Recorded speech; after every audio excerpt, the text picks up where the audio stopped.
हरे Krishna everyone, सबका हार्दिक स्वागत है इस तेरी श्रीमद् भागवतम में कक्षा में। तो हम लोग पहले स्कंद के तीसरे अध्याय पर चर्चा कर रहे थे। तो पांचवा प्रश्न जो ऋषियों ने पूछा उसके उत्तर में लीला अवतार जो वर्णन कर रहे हैं सुद गोस्वामी, वो हम देख रहे थे। और 6 अवतार हम देखे थे अभी तक। तो आगे 7वें अवतार से देखेंगे। और जैसा कि शिष्ट परंपरा है, मंगलाचरण से शुरू किया जाता है, तो मंगलाचरण करते हैं। जिनको भी आता है मेरे साथ साथ बोल सकते हैं। ओम ज्ञातिमिरान्धस्य ज्ञानाञ्जनशलाकया चक्षुरुन्मिलितं येन तस्मै श्रीगुरवे नमः। नमो विष्णुपादाय कृष्णपृष्ठाय भूतले श्रीमते भक्तिवेदान्त स्वामिनिति नामिने। नमस्ते सारस्वते देवे गौरवाणी प्रचारिणे निर्विशेषशून्यवादी पाश्चात्यदेशतारिणे।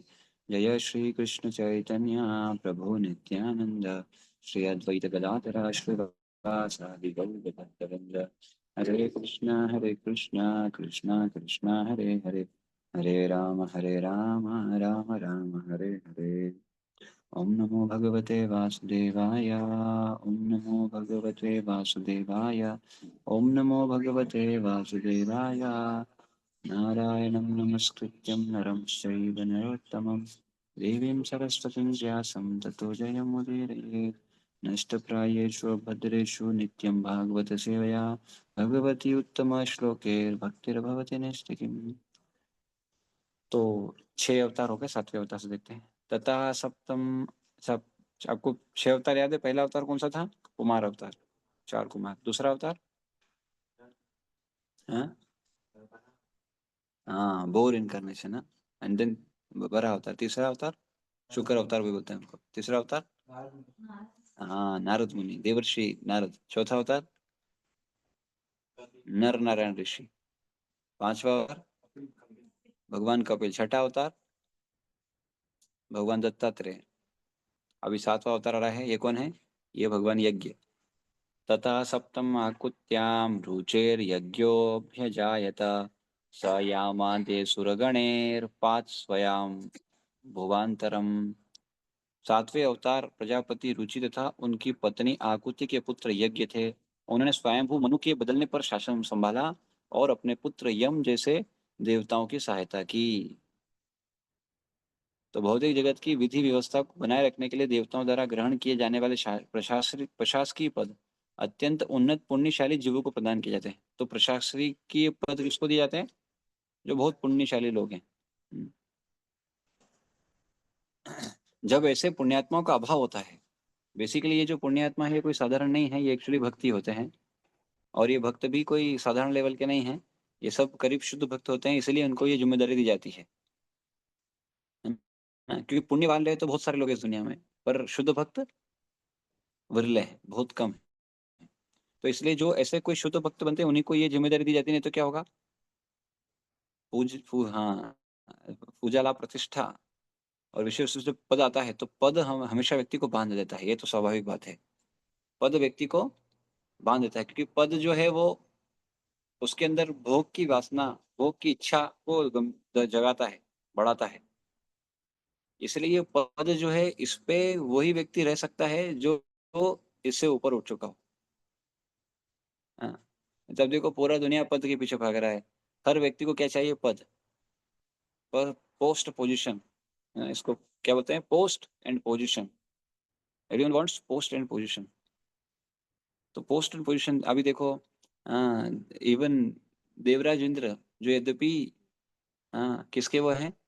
स्वर्ग के राजा हैं। तो एक बार जब नारायण ऋषि तपस्या कर रहे थे, नारायण ऋषि, तो देव तो इंद्र को लगा रहे हैं इतनी तपस्या क्यों कर रहे हैं, लगता है इनको मेरी पोजीशन ले लेंगे। तो क्या करते हैं? अप्सराएं भेजते हैं उनके पास, बोली थोड़ा सा भीड़ करें। हाँ, तो नारायण ऋषि जो है वो क्या बोलते हैं? नरेश, अरे बहुत अच्छा, हाँ बहुत अच्छा, आपको अप्सराएं इतनी पसंद है, बोलो हम देते हैं आपको एक अप्सरा। और उन्होंने ऐसी अप्सरा उत्पन्न की जो स्वर्ग में कहीं नहीं मिलेगी ऐसे अप्सरा। हाँ, वो थी उर्वशी। तो बोले अरे आपको आप चिंता मत करो, इसके लिए नहीं कर रहा हूँ मैं, आपको इतनी अप्सराओं की आवश्यकता है, बोले भेजो मत, मैं आपको उल्टा एक दो भेजता हूँ। ऐसा कहते हैं कि इस दुनिया में बहुत सारे ऐसे लोग हैं जो एक को दो करते हैं। कैसे? तीर से, या ऐसे बहुत सारे धुरंधर हुए, तीरंदाज हुए, वो क्या करते हैं? एक से दो कर देते हैं। कोई एक चीज होती है उसको दो कर देते हैं। पर ऐसे कामदेव की जय हो जो दो को एक कर देते। दो लोगों को एक कर देते हैं, तो बहुत पावरफुल है। हम्म। तो यहाँ पर तो यद्यपि सबको क्या है पोस्ट पोजीशन का, तो जो पोस्ट पोजीशन से निकला हुआ है, ये जो काम वासनाओं इन सबसे निकला हुआ है, वो विरले ही लोग होते हैं और ऐसे ही लोगों को वो देते हैं। जबकि लेकिन अगर ऐसे व्यक्ति की कमी होती है तब क्या होता है, तब भगवान स्वयं ब्रह्मा, प्रजापति, इंद्र आदि के रूप में अवतरित होकर शासन भार संभालते हैं। क्यों बोला है प्रजापति, मतलब कौन होते हैं? अलग अलग जो जिम्मेदारी संभालते हैं, अलग अलग चीजों को, the best of the best, वो सब प्रजापति होते हैं। अलग अलग जगह प्रजापति, एक अलग अलग प्रजा है, एक संगठन उनको दे रखा है उसको संभालने के लिए, अलग अलग तरह से वो संभालने का जिम्मेदारी है। तो ये अगर कोई क्वालिफाइड व्यक्ति नहीं होता, यानी शुद्ध भक्त नहीं होता है, तो क्या करते हैं? जैसे मैंने बताया था आपको, 33 करोड़ जो देवी देता है, इनमें से करीब 3 करोड़ जो इस भौतिक जगत के या अलग अलग जगह के जो जो प्रजापति हैं, या जो देवता जो टॉप मोस्ट हैं, जो उस पद को संभाल रहे हैं, उस पोजीशन को संभाल रहे हैं, ये सब अगर साधारण व्यक्ति डाल देंगे तो क्या होगा? तो गिर जाएगा। ऐसा डालना पड़ेगा शुद्ध भक्त जो इससे प्रभावित ना होने, तो वो तो पक्का ही होने वाला है। अब देखो जितने लोग बोलते हैं पॉलिटिक्स में जाएंगे, ये करेंगे वो करेंगे, क्या है? सब सब शोर है। हाँ। तो कोई पूछा, इधर गोपाल कृष्ण गोसाई महाराज को पूछा, महाराज प्रधानमंत्री मोदी कितना अच्छा काम कर रहे हैं। महाराज बोले हाँ, सब चोर हैं, पर लेकिन वो अच्छा काम कर रहे हैं। हाँ, मोदी थोड़ा छोटा चोर है, और तो सब है, कोई नहीं। हाँ, that should be very much clear. तो तो ठीक है, लेकिन थोड़ा अच्छा काम कर रहे हैं, हम उसके लिए तारीफ करते हैं ऑफ कोर्स। बाकी सबसे तो अच्छे एटलीस्ट ये हम देख सकते हैं। हाँ,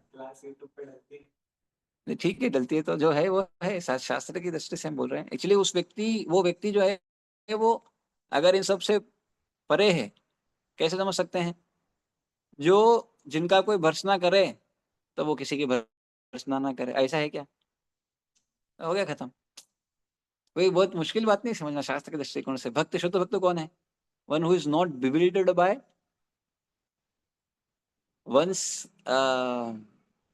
ब्लास्फेमी, जो अपने ब्लास्फेमिंग होने से भी बिविल्डर ना, हु इज दैट पर्सन? कौन है ऐसा? वो शुद्ध भक्त है। सिंपल है। ये लक्षण है of course. One is first first and foremost is one is dedicated. ये गौण लक्षण है, बट सबसे इंपॉर्टेंट क्या है? डेडिकेटेड होना चाहिए कृष्ण के लिए। तो स्वयंभू मनु आधुनिक युग विवस्वत मनु का है के काल में, स्वयंभू मनु के काल में क्या हुआ? कौन थे? कोई ऐसा उपयुक्त जीव न था। तो स्वयंभू मनु के उसमें कोई ऐसा जीव नहीं था जो इंद्रलोक के राजा इंद्र का पद ग्रहण कर सके। तो कौन बनेंगे? तो उस समय भगवान स्वयं इंद्र बन गए। इंद्र भी बहुत बड़ा जिम्मेदारी, क्यों? स्वर्ग में बैठे हैं भैया, ये भोग भोग मांगेंगे, इनको कंट्रोल भी करना है। हाँ। और इसलिए भगवान दिखाते हैं कि भले कोई शुद्ध भक्त भी हो, वो भी इन सब से प्रभावित हो जाता है। इवन ब्रह्मा जी को आप देखो, ब्रह्मा जी प्रभावित हो जाते हैं। हाँ, ब्रह्मा जी भगवान की परीक्षा लेने गए। इसी इसी ब्रह्मा, अपने ही ब्रह्मा थे, कोई दूसरे ब्रह्मा नहीं थे, जो शुद्ध भक्त है। वो तो ब्रह्मा जी को भी भगवान बिल्डर कर दिया। तो भगवान बता रहे हैं, बोले कोई शुद्ध भक्त हो, इसलिए हर व्यक्ति बिल्डर है, शुद्ध भक्त भी। कई बार हम सोचते हैं आचार्य कैन नॉट फॉल डाउन, ये आचार्य ऐसा नहीं है, ऐसा मत सोचिए। इवन प्रोपाद ऑल्सो मेंशनड कि उस समय में एंगेज था, मतलब मटेरियल एक्टिविटीज में एंगेज नहीं हो सकते, ऐसा नहीं है। यमुनाचार्य द ग्रेटेस्ट, उनके ही गुरु हैं रामानुजाचार्य, जो उनके शिष्य हैं, वो मतलब उनके गुरु हैं यमुनाचार्य। तो यमुना क्या हुए थे, प्रभावित हुए थे, और बस निकल के आ गए। इस तरह से आप देखो महाराज प्रियव्रत, वो भी एक्चुअली लग गए थे, लेकिन फिर निकल के आ गए। तो ऐसा होता है कई बार, कोई लग सकता है इन चीजों में, पर बिकॉज उनका भक्ति भगवान प्रोटेक्ट करेंगे। देखो एक बात बताओ, जो शुद्ध भक्त होने के बाद अगर गिर गया तो क्या भगवान रिजेक्ट कर देंगे? भगवान ने जिसको एक बार स्वीकार कर लिया उसको कभी रिजेक्ट नहीं करते। उदाहरण के लिए सुग्रीव, भगवान रामचंद्र जब थे, उनके सामने ही वो 4 महीने के लिए सारे नियम तोड़े हैं। वो कौन सा नियम पालन किया उनने? सारे नियम तोड़े। 4 नियम, 4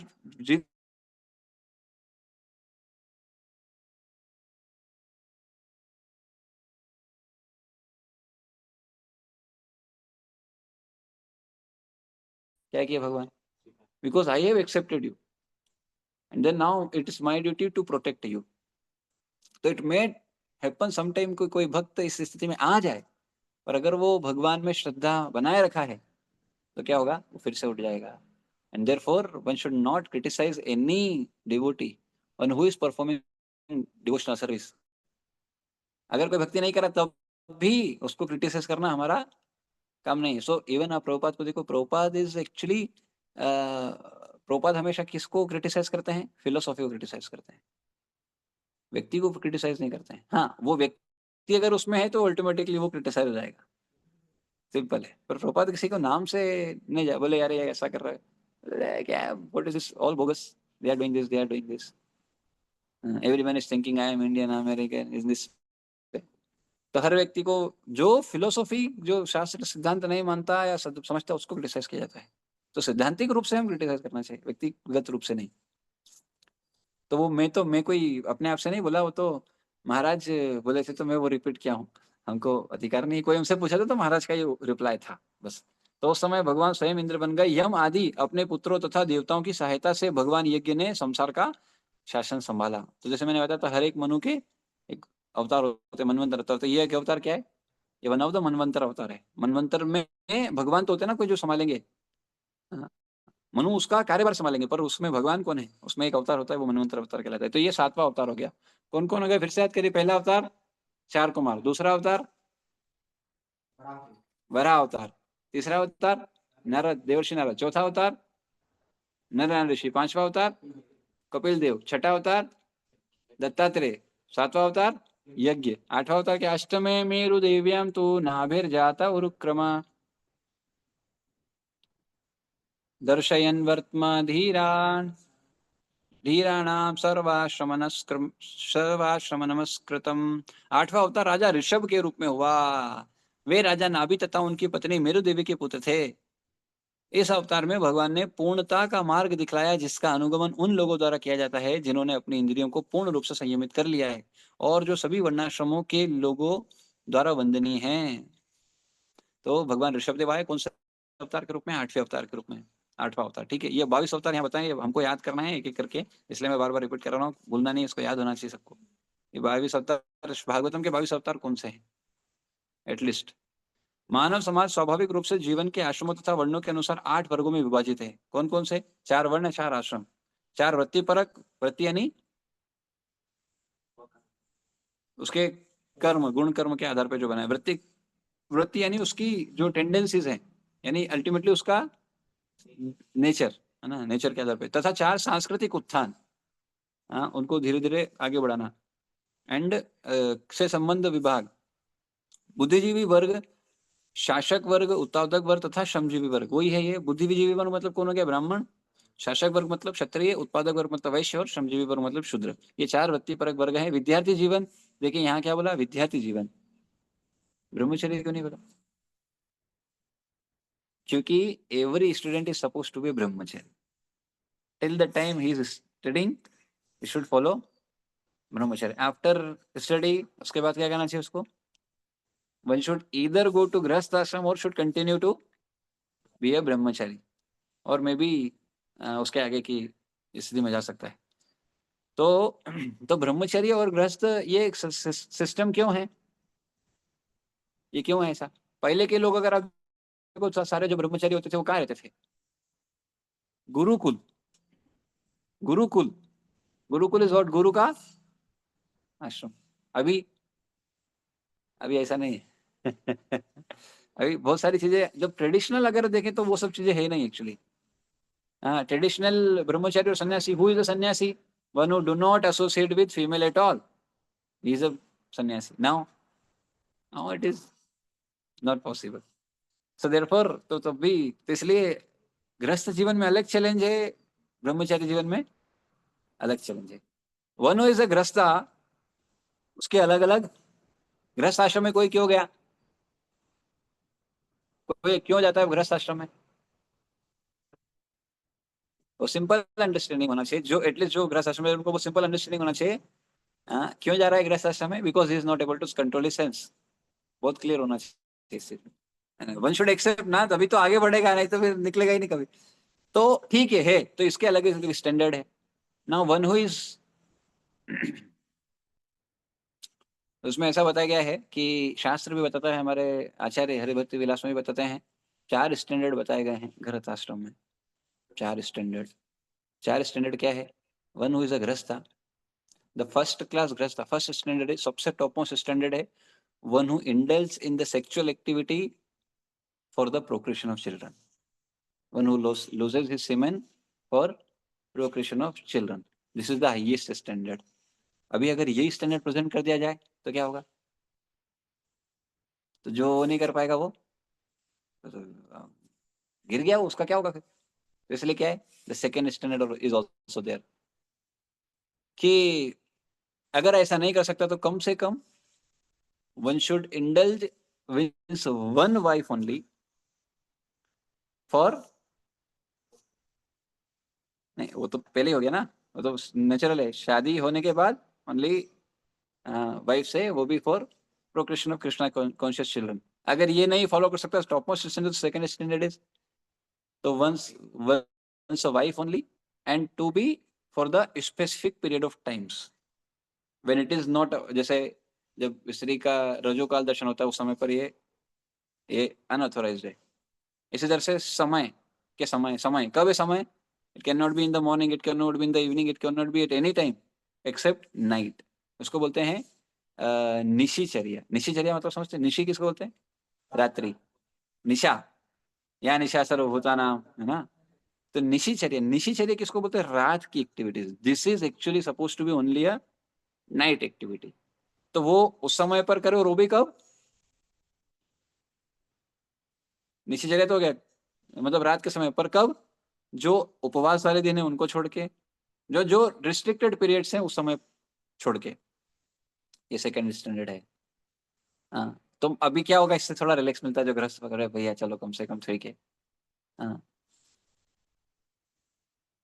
और अच्छा ये ऐसा नहीं होना चाहिए, अभी अल्टीमेटली जाना तो क्या है, वही सबसे टॉप मोस्ट लेवल पे जाना चाहिए, लेकिन अगर कोई नहीं है तो क्या करे? तो ठीक है, इस लेवल से धीरे धीरे उसको आगे बढ़ना चाहिए। दिस इज व्हाट शास्त्र रिकमेंड, ये अलग अलग स्टैंड देने का उद्देश्य ही है।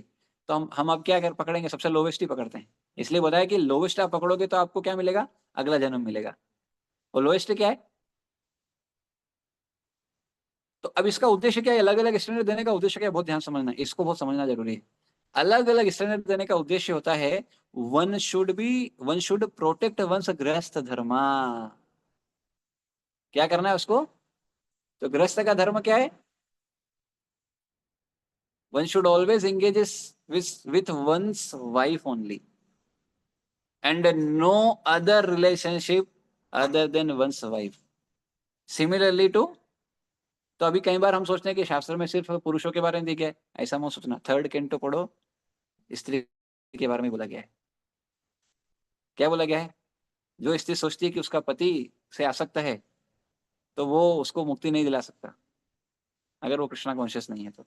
So therefore one should always, ये स्त्री पुरुष दोनों के लिए बात आती है, ऐसा नहीं कि एक जगह ऐसे ही, दोनों के लिए बताया गया है।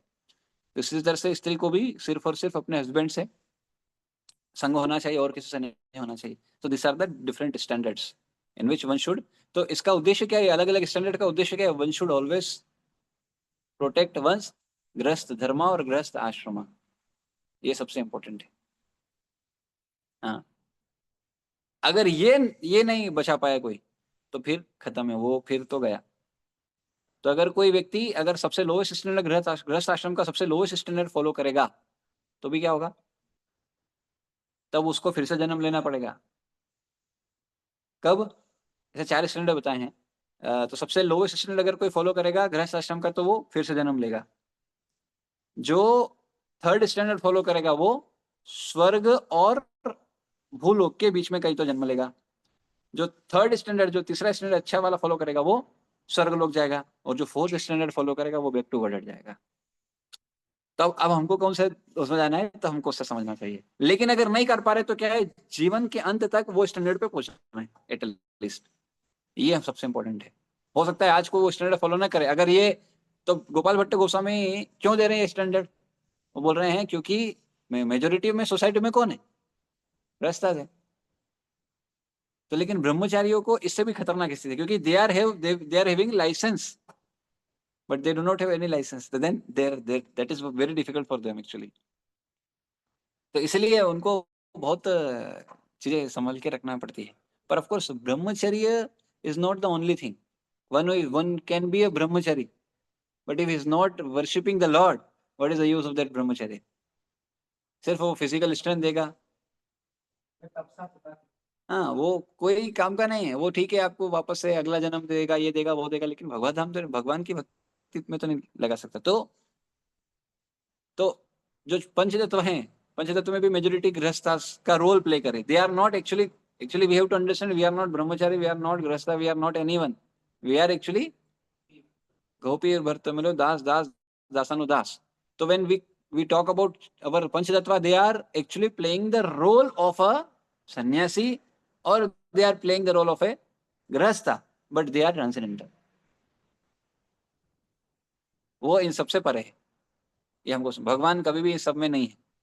ठीक है, आगे बढ़ते हैं। तो ये आध्यात्मिक साक्षात्कार के पथ पर, हाँ, तो विद्यार्थी जीवन, गृहस्थ जीवन, वानप्रस्थ जीवन, तो सिर्फ और सिर्फ गृहस्थ जीवन में ही ये अलाउड है, बाकी ये तीनों आश्रम में वर्जित है।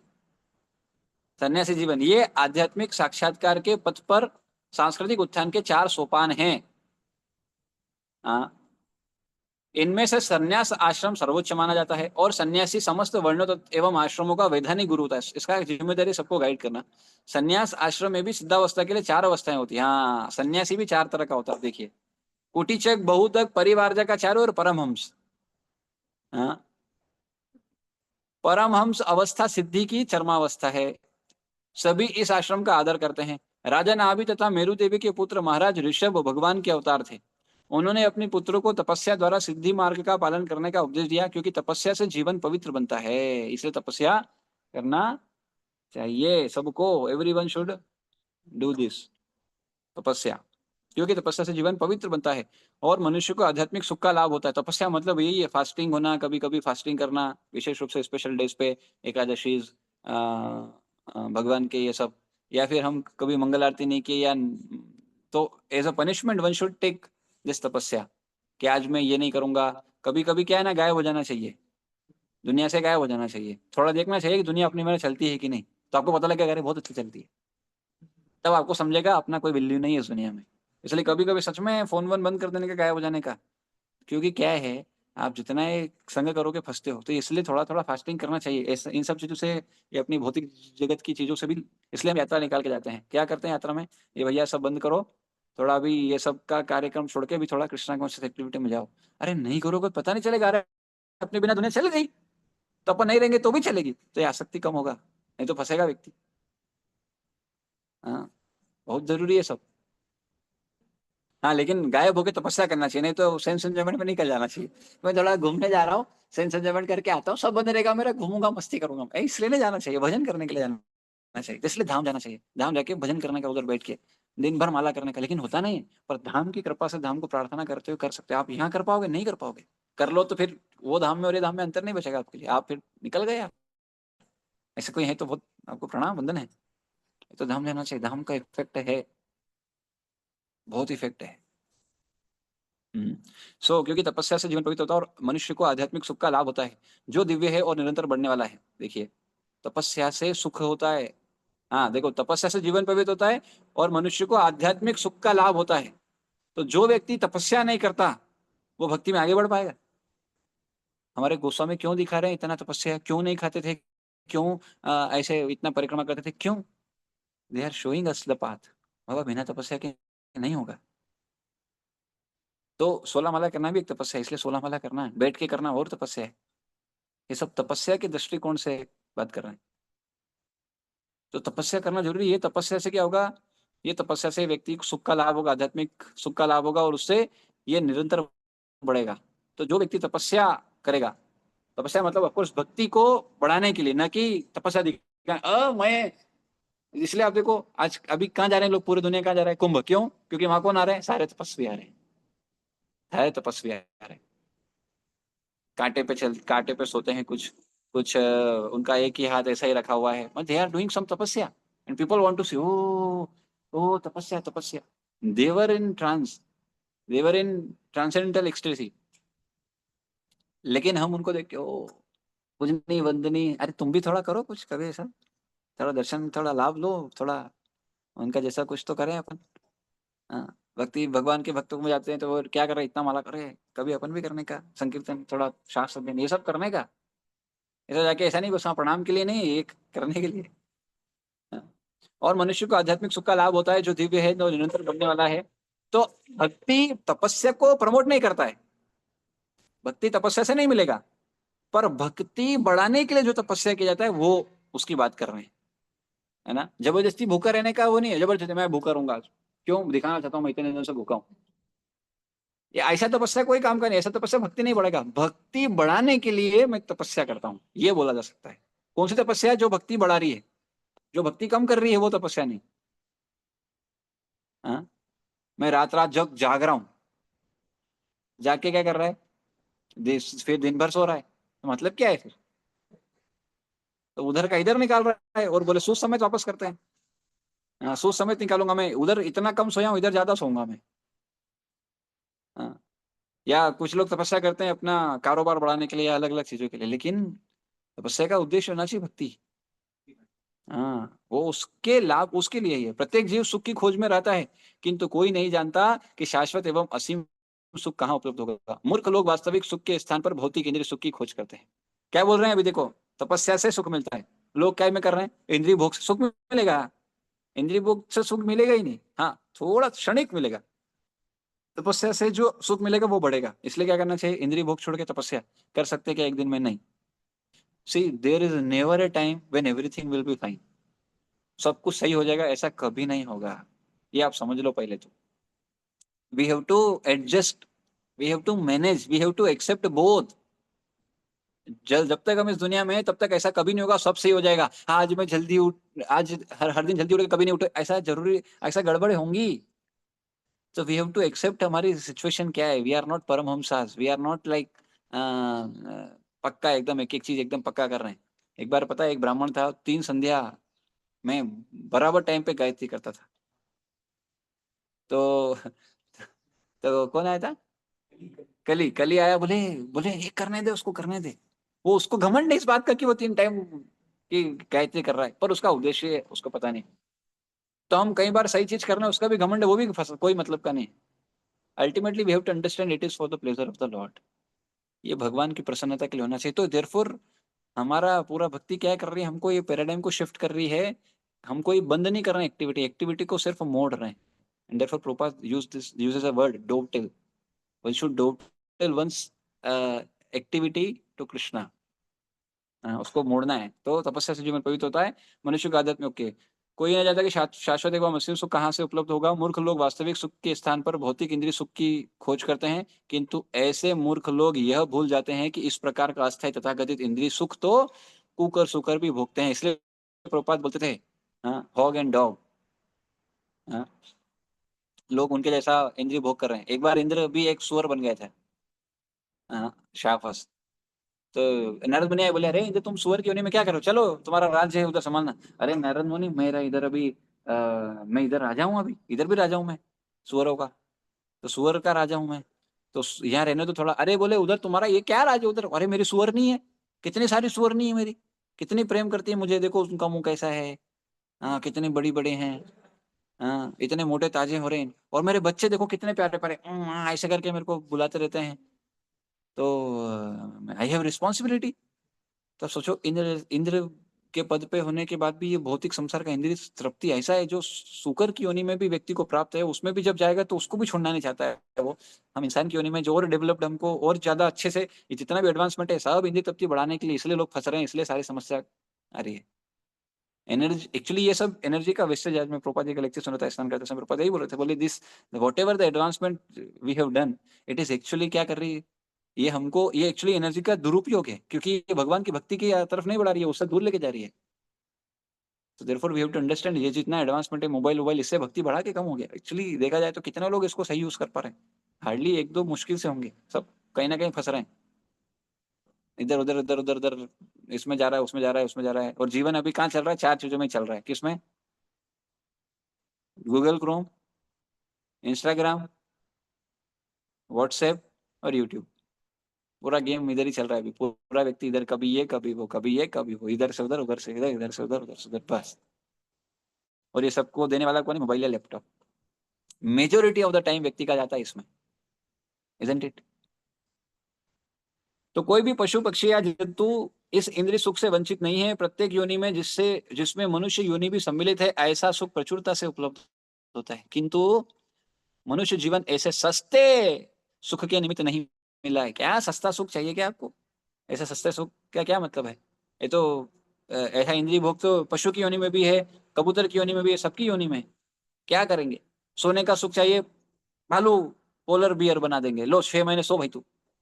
हाँ, ये सब सुख से क्या मतलब है? मनुष्य जीवन तो आत्म साक्षात्कार द्वारा शाश्वत तथा असीम सुख प्राप्त करने के लिए मिला है। यह आत्म साक्षात्कार तपस्या अर्थात स्वेच्छा से कष्ट सहकर तथा भौतिक सुख से दूर रहकर ही प्राप्त किया जा सकता है। जो लोग भौतिक आनंद से अपने को पृथक करने में पटु हैं, वे धीर अर्थात इंद्रियों द्वारा विचलित न होने वाले व्यक्ति कहलाते हैं। केवल ऐसे ही धीर व्यक्ति संन्यास आश्रम ग्रहण कर सकते हैं और क्रमशः परमहंस पद को प्राप्त कर सकते हैं, जिसकी पूजा समाज का हर व्यक्ति करता है। राजा ऋषभ ने इस संदेश का प्रचार किया और अंतिम समय वे समस्त शारीरिक आवश्यकताओं से विलग हो गए, जो दुर्लभ अवस्था है जिसका अनुकरण मूर्ख नहीं कर पाते, लेकिन सभी लोग इसकी पूजा करते हैं। तो देखिए, ऐसा कभी नहीं होगा कि आप बोलोगे अब मेरे अंदर से भोग इच्छा खत्म हो गई, ऐसा कभी नहीं होगा। ये कभी नहीं होने वाला है, एटलीस्ट मरने तक तो कभी नहीं होगा। तो इसलिए क्या करना पड़ेगा? One should regulate it. Regulation ही एकमात्र तरीका है इसको कंट्रोल करने का।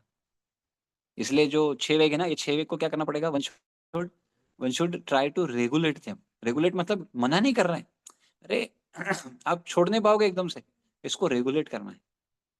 ये हर चीज को रेगुलेट करना है, इसको किसे दूर बना के रखना है। कभी कभी इसमें एंगेज होना है, वो भी सही समय पर, नहीं तो क्या होगा? बहुत गड़बड़ होगा।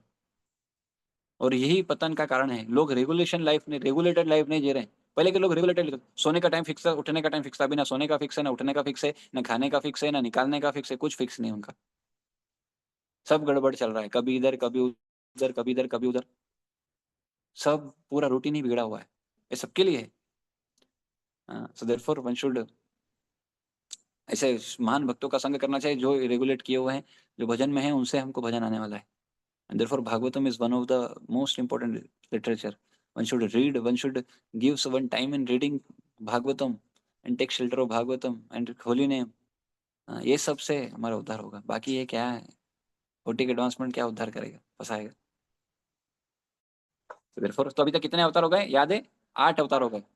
कौन कौन से? पहला 4 कुमार, दूसरा वराह अवतार, तीसरा नारद मुनि का, चौथा नर नारायण ऋषि का, पांचवा कपिल भगवान, छठा दत्तात्रेय, सातवां यज्ञ, आठवां ऋषभ देव, और अभी 9वां अवतार आने वाला है, मत्स्य अवतार, सॉरी पृथु अवतार, भगवान पृथु।